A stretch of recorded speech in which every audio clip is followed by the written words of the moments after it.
Bienvenidos a una nueva jornada informativa aquí en JNE Noticias. Soy Lice Guzmán y es un gusto acompañarlos en la siguiente media hora. Veamos ahora nuestros titulares.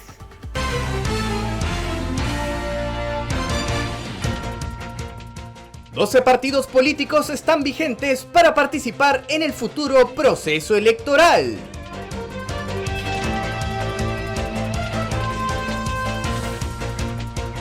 Comisión de Constitución recoge opiniones de expertos electorales sobre reformas prioritarias.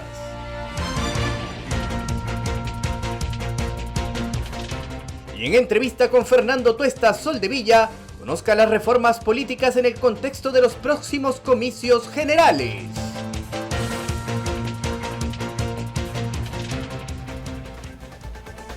Y el director de Registro de Organizaciones Políticas, Fernando Rodríguez Patrón, señaló que 12 partidos se encuentran vigentes para el próximo proceso electoral. Veamos.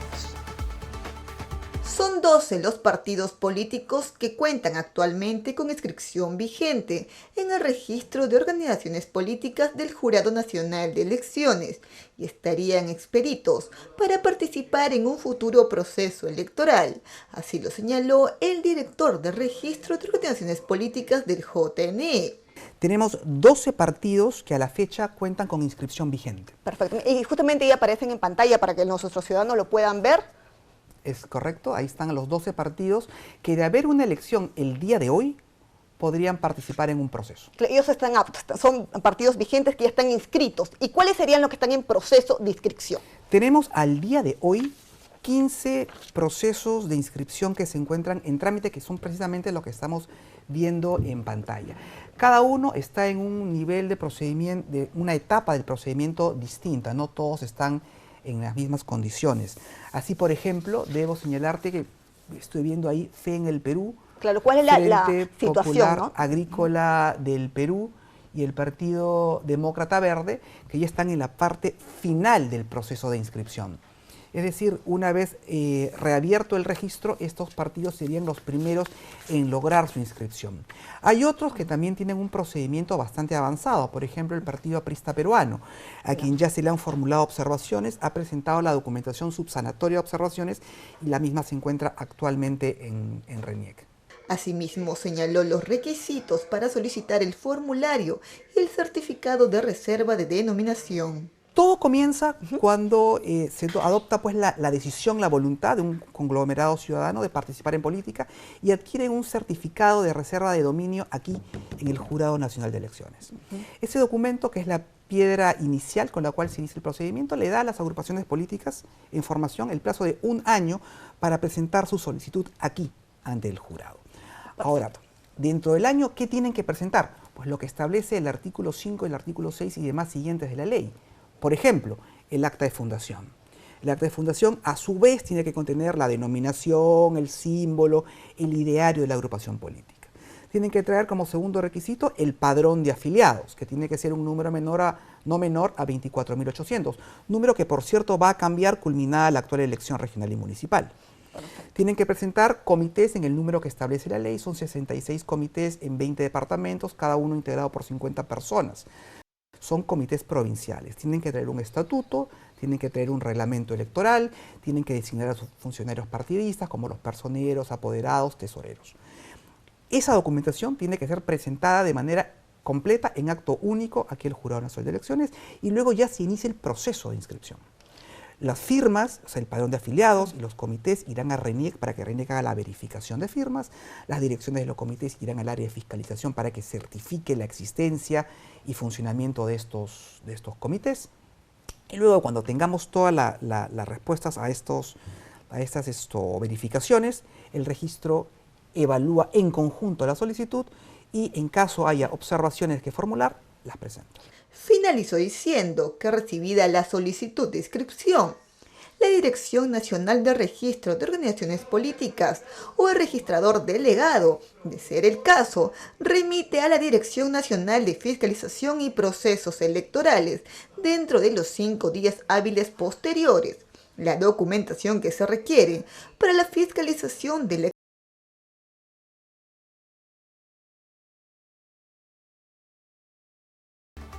y es momento de la entrevista con nuestro compañero Jairon Córdoba. Adelante, Jairo.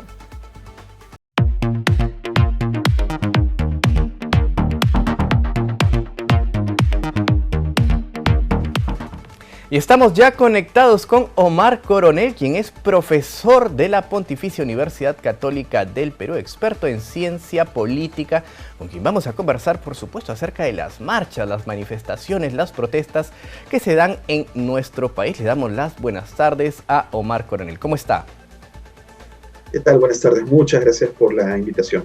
Claro que sí, gracias a usted por estar presente en esta entrevista. La primera pregunta que quiero plantearles, ¿cuál es el balance que hace usted acerca de las marchas que han ocurrido en nuestro país? Porque hoy inician nuevamente las marchas, ¿no? Se realizaron el año pasado con bastantes ocurrencias penosas, ¿no? Es decir, se han destruido bienes públicos, bienes privados, ¿no? Entonces, ¿cuál es el balance que hace usted acerca de estas manifestaciones que se han dado no solamente al interior de nuestro país, también en Lima, la capital? Sí, muchas gracias por la invitación. En primer lugar, se han destruido sobre todo vidas, ¿no? Han fallecido 28 ciudadanos, 28 compatriotas, 22 específicamente por la represión policial y militar, ¿no? Bueno, dicho esto, las marchas, lo primero que hay que reconocer es que sus motivaciones y sus actores son heterogéneos, son bastante diversos, ¿no? Entonces, por eso a mí y a muchos que trabajamos el tema nos preocupa mucho todavía, que desde el gobierno haya gente que está mirándolo solamente como el resultado de una articulación o de una organización subversiva que está intentando desestabilizar el país, ¿no? Hay múltiples actores. Yo he tratado de dividirlo siempre, al menos desde que comenzó el 7 de diciembre, en tres fases, ¿no? Una primera fase donde las demandas y los actores son básicamente los castillistas, ¿no? A organizaciones vinculadas muy cerca a Castillo, ¿no? Y que eran muy nacionales en su presencia, pero eran también focalizadas, ¿no? Los que apoyaban a Castillo y las organizaciones eran, entre comillas, relativamente débiles, ¿no? No muy masivas. Mi impresión es que la protesta empieza a crecer cuando se genera un malestar con el gabinete de Dina Boluarte, con el mensaje de que las elecciones van a ser en el 26 todavía, ¿no? Y esta cierta alianza con el Congreso, sumado al inicio de la represión. Yo creo que ahí se suma un bloque más amplio de actores vinculados a otras organizaciones y otras demandas no necesariamente vinculadas a las organizaciones castillistas. Incluso se habla de un gobierno militarizado. ¿Qué opina usted? Sí, justamente a eso iba, ¿no? La tercera etapa de la protesta ya empieza a haber una represión cruenta, muy violenta, ¿no? Donde las Fuerzas Armadas y la policía empiezan a tomar un rol que no se había visto antes, ¿no? Y eso justamente llama muchísimo la atención, ya sé que se sume más gente, es un sector mucho más amplio de la población, yo creo, que involucra también otros actores que ya no son propiamente las organizaciones castillistas o las organizaciones, digamos, de derechos humanos y más amplias que se habían ampliado, sino también otras organizaciones que tienen otros fines, ¿no? Organizaciones vinculadas a economías criminales, ¿no? Sectores muchísimo más radicalizados, ¿no? O sea, todo es parte, digamos, de la escalada de protestas hacia el 21, hacia el 21 de diciembre. Pero sí, efectivamente yo creo que la reacción del gobierno ha sido pésima, ¿no? Y esto es llamativo, ¿no? Porque ya en momentos anteriores, en estos 20 años, hemos visto que esa reacción no logra ayudar. Claro. En otros países de América Latina hemos visto que esa reacción no logra desescalar las protestas, ¿no? Puede pararlas un momento por el miedo que genera la represión, pero no necesariamente las va a detener por completo si no se atiende, si no se escucha, si no se entiende que quienes están involucrados en la protesta son una gran diversidad de actores, muchos de ellos con demandas bastante legítimas. Sin duda. Ahora, la protesta es un derecho legal, legítimo, aparece en la Constitución política de nuestro país, pero sin embargo hay que establecer esos límites de la protesta, es decir, los daños, ¿no?, que se han hecho a los bienes públicos y privados no pueden ocurrir, la violencia no puede ocurrir ni de un lado ni del otro. Entonces, en este sentido, mucho se ha hablado acerca del terruqueo, ¿no? De aquella persona que sale a manifestar, se le tilda de terruco. ¿Cuál es el límite para saber, para que el ciudadano que va a salir a protestar de manera legítima, legal, porque así lo ampara la Constitución, pueda decir, hasta aquí voy yo? Porque más allá ya esto se convierte en un acto ilegal que quizás pueda ser un delito, ¿no? Entonces, para que lo sepa la ciudadanía, ¿cuál sería este límite que tendría la protesta? Sí, bueno, los límites, digamos, legales son bastante claros, creo yo. El tema es que uno tiene que, si bien obviamente condenar la violencia, ¿no?, en una democracia, también es importante diferenciar, ¿no?, los tipos de violencia y los actores violentos, que tampoco son todos iguales, ¿no? Entonces ahí me pongo a pensar, por ejemplo, en muchos actores que han incurrido en actos de violencia que yo llamo a veces violencia expresiva, ¿no? Que es condenable también, pero es, digamos, una violencia no organizada, no preparada, no hay una estrategia, ¿no? Y violencia reactiva, sobre todo a enfrentamientos, muchas veces la policía también provoca, ¿no? Y eso genera enfrentamientos, es lo común, no solamente en Perú, sino en todas partes del mundo. Ambos tipos de violencia no es una violencia estratégica, organizada, coordinada, sino reactiva, es expresiva, que es muy común en las protestas y en las movilizaciones en todo el mundo. Otra cosa es la violencia organizada. Eso sí es otro nivel, y justamente ahí es donde la policía, la inteligencia de cualquier Estado democrático sí tendría que fijarse y mirar precisamente con esa palabra, con inteligencia, quiénes son los actores y qué tipo de preparación tienen, ¿no? Yo creo que en general la violencia es condenable, pero que es importante que el Estado sepa diferenciar estos actores, sepa diferenciar estos tipos, ¿no?, y este nivel de organización de la violencia, porque la violencia más organizada suele estar más vinculada a actores, digamos, ultra radicales que puede haber, que hay en algunas partes del país, pero también a actores vinculados a economías criminales, ¿no? Entonces es importante diferenciar eso, no todos los actores ni todos los eventos de violencia son equiparables, ¿no? No es una dicotómica de hubo o no hubo violencia, sino también de qué tipo de actores están detrás, ¿no? Y una cosa más sobre esto que es importante, del lado de los manifestantes también la mayoría de las organizaciones que tienen más experiencia saben que la violencia no ayuda a la causa, porque la opinión pública es un factor crucial de apoyo a las protestas. Si la opinión pública se distancia de los manifestantes, menos gente se involucra en las marchas y menos apoyo tienen las marchas, ¿no? Entonces no solamente es un tema legal, digamos, de qué límite se cruza, sino para los mismos manifestantes es fundamental minimizar o limitar por completo la disrupción o el nivel de violencia de la disrupción, porque menos gente va a las marchas y menos apoyo hay de la opinión pública. Por supuesto. Ahora, usted en su análisis político que hace acerca de este escenario de las protestas, las marchas, ¿qué opinión le merece el rol de los medios de comunicación, por favor? Es heterogéneo, ¿no? O sea, porque, como todo, mi respuesta generalmente apunta siempre a la heterogeneidad por mi formación de sociólogo también. Pero, digamos, eso no me exime de señalar que, claro, particularmente en Lima, ¿no? Particularmente la televisión pública, ¿no?, los canales, digamos, señal abierta, mejor dicho, en Lima, suelen tener una lectura muy sesgada de lo que ha pasado y normalmente contribuyen a generar más la brecha entre Lima y el resto del país, ¿no? La gente y esta brecha no es de ahora, es una brecha que viene de por lo menos décadas atrás. Yo cuando hice mi primer trabajo de investigación en 2006 ya sentía esa rabia en distintas partes del país, particularmente en Ayacucho, ¿no?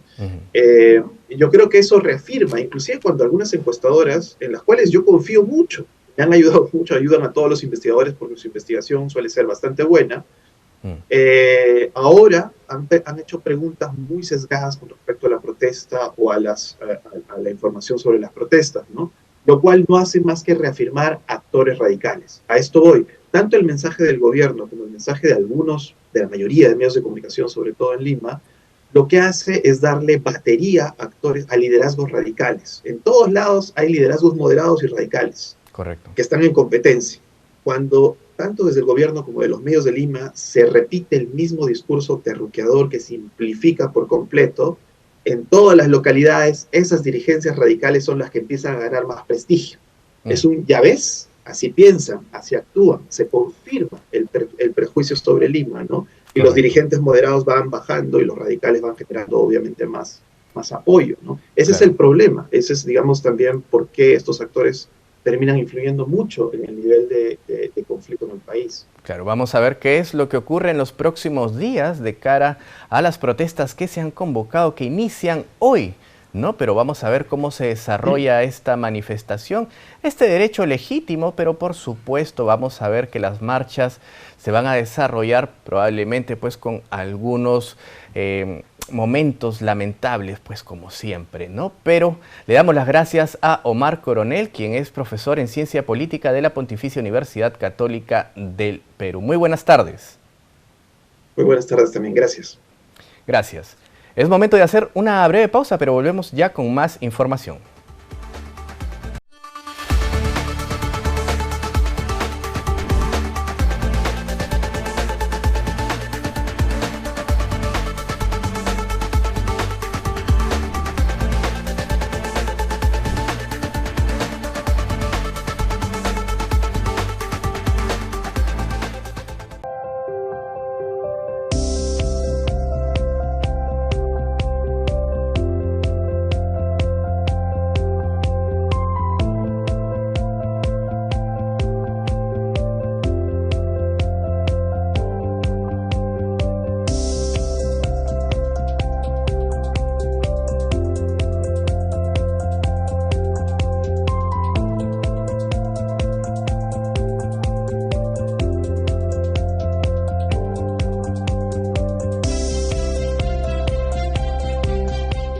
Es momento de pasar a otra información y el ministro de Justicia, José Tello, pedirá aprobar leyes electorales hasta julio del 2023. Veamos. El ministro de Justicia y Derechos Humanos, José Tello Alfaro, dijo que el gobierno pedirá ante el Congreso de la República que se deje sin efecto la intangibilidad normativa que establece que no se pueden hacer cambios en las leyes electorales un año antes de los comicios. Con esto buscan aprobar normas al respecto hasta julio del 2023, si es que se aprueba el adelanto de elecciones para el 2024. Si se aprueba en segunda votación el adelanto de elecciones, tendremos elecciones en abril del 2024, para no acortar el margen de legislación en materia de reforma electoral, más aún con leyes que con reformas constitucionales. Estamos presentando una propuesta que permita que se pueda legislar hasta julio, antes de la convocatoria de elecciones, agregó. El ministro de Justicia y Derechos Humanos recordó que la presidenta Dina Boluarte, por ley, deberá convocar a elecciones en un plazo de 270 días antes de la fecha de los comicios. Esto ocurrirá en julio del 2023. Tello recordó que actualmente el gobierno está trabajando un paquete de reformas políticas y constitucionales a través de un grupo de trabajo que está dialogando con la sociedad civil. Plantearán leyes y reformas con 3 ejes: fortalecimiento de la institucionalidad, equilibrio de poderes y representación política. Y diversos especialistas electorales señalaron que Rafael López Aliaga tiene todo a su favor en su nueva gestión. Veamos. En estos primeros días, en primeras horas de su gestión, casi tiene todo a su favor. Número uno, creo que nadie calculaba de que antes que empiece su gestión iba a tener buenas relaciones con el Poder Ejecutivo, ¿no es cierto?, con la Presidenta de la República, que estuvo presente en su juramentación y inclusive se ha reunido con ella en Palacio de Gobierno, ha dicho que hay que apoyarla, es decir, ahí en cierta forma tiene un punto a su favor. Con el presidente del Congreso Con el también. presidente del Congreso también, lo que conversamos la anterior vez, es importante las relaciones políticas, correcto, sin embargo, pues todo era distinto antes del expresidente Castillo. El reclamo número uno, ciudadanía, seguridad ciudadana, ha reiterado nuevamente que son 10.000 motos para que vaya a distribuir en todos los distritos, la mitad va a ir para la Policía Nacional y otra mitad va a ser distribuida en todos los demás alcaldes distritales, de acuerdo a la población que corresponde.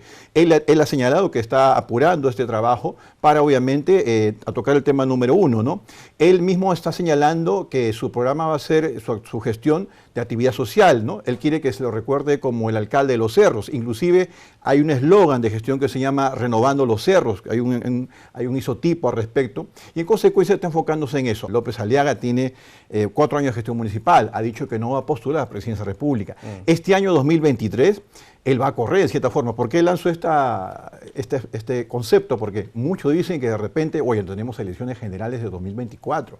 Entonces López Aliaga, por más que ha dicho que no, en política tú sabes que eso es inestable, se animará a postular a la presidencia de la República el próximo año, podrá renunciar. En fin, yo creo que Lima este año... Porque además su partido político es inscrito. Exactamente, ¿no? En consecuencia tiene cuadros, tiene congresistas, por más que tenga una bancada de pocos parlamentarios por ahora, cualquier cosa puede empezar. Tiene en su entorno el alcalde López Aliaga personas con experiencia, como el teniente alcalde Reyardo, la regidora Rocha, Julio Gagó y varios exfuncionarios ediles de gestiones de Alberto Andrade y Castañeda Locio, que han trabajado en el municipio de Lima. En consecuencia, tiene un entorno de experiencia, correcto, con perfil político calificado para el respecto, ¿no? Por si acaso, López Aliaga en este año de gestión va a reformular el organigrama del municipio. Te cuento.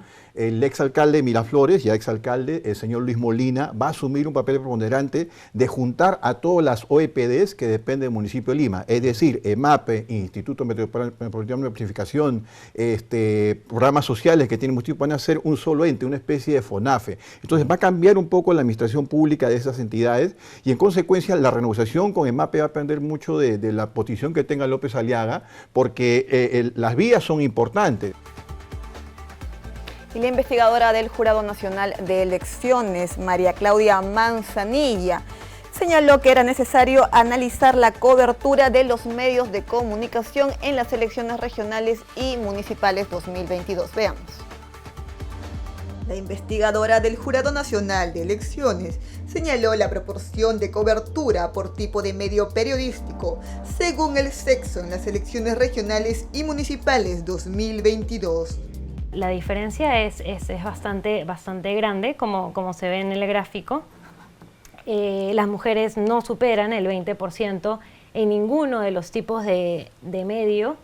Esto podría ser a raíz de que las cabezas de las listas, digamos, son mayoritariamente hombres. Sin embargo, se esperaría que teniendo en esta elección la ley ya aplicada de paridad y alternancia, y teniendo más mujeres participando, pues los medios de comunicación les den más cobertura mediática, ¿no?, a las candidatas mujeres. Sin embargo, eso no se ha visto en esta campaña electoral. Asimismo, señaló el tipo de contenido según el cargo de elección en los últimos comicios. Pusimos todos los cargos de elección, como gobernadores regionales, alcaldes provinciales, regidores, y demás, y bueno, se ve que en su mayoría son los temas no programáticos los que prevalecen, ¿no?, en la conversación. Agregó que la finalidad de esta investigación fue analizar a profundidad todo el proceso electoral regional y municipal llevado a cabo en los comicios del 2 de octubre y 4 de diciembre. Gracias por habernos acompañado aquí en JNE Noticias. No se olvide seguirnos en todas nuestras redes institucionales. Lo dejamos con imágenes de las Islas Ballestas.